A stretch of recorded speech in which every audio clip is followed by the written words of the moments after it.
Hey everybody, just to show you now the finished hologram tube. This is what it looks like and what I did in the back here. Now, what I did is I used several LEDs, white and blue, mixed, clear, bright lit, blue and white, and I put them in resin. Now, the resin that I used was a slow cure resin, because if you use a fast cure, it generates a lot of heat. And again, you gotta be careful because LEDs are delicate, and that's why you gotta be careful when you use a hot glue gun with them, because you can actually damage the LEDs by putting them in something that gets really hot.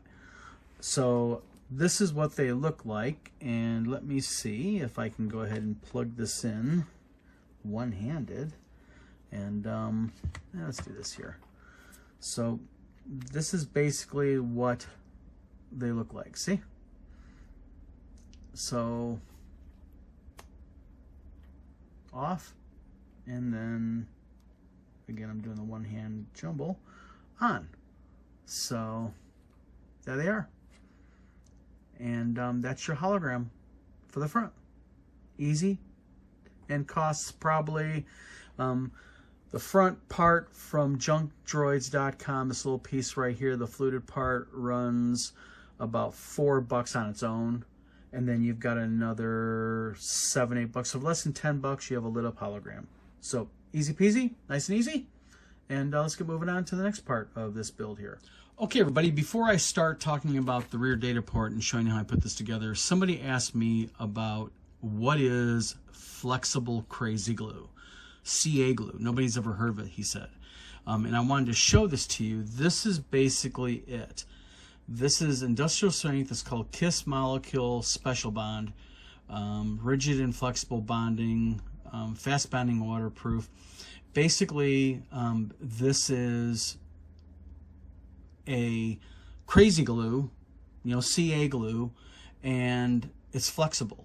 So if you put it on thinly, it stays a little flexible. Now, this is something that you don't need a lot of, so the less is more principle. So when you go to put this in here, what you want to do is you want to put very little of this. So I'm going to show you just a couple of them how I do here in a moment, and then show what it looks like when it's all lit up. So just give me 1 minute and I'll be right back.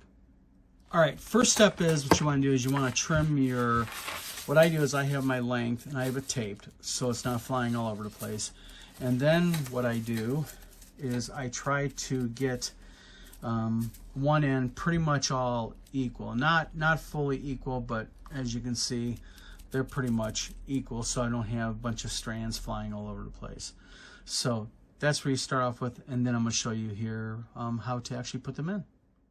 Okay, and then what you want to do is you just want to take a little bit of this glue.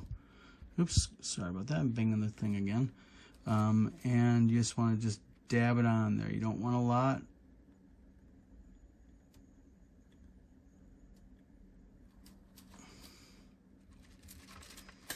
Sorry about that, I'm trying to walk and chew bubblegum at the same time, but I think you're going to understand the gist of my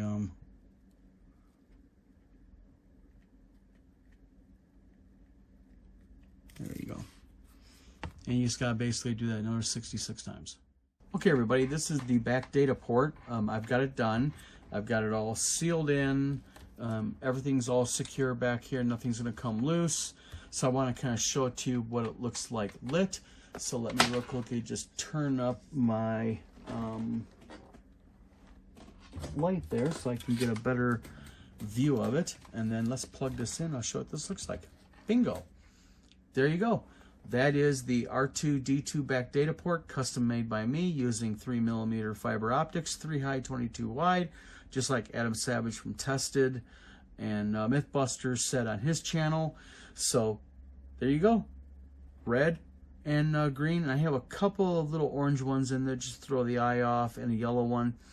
But yeah, this is the R2D2 doing some heavy thinking, probably trying to figure out where is he going to find an R2D2 in stock at Home Depot. I mean, they are hard to find, but just one final video here with this.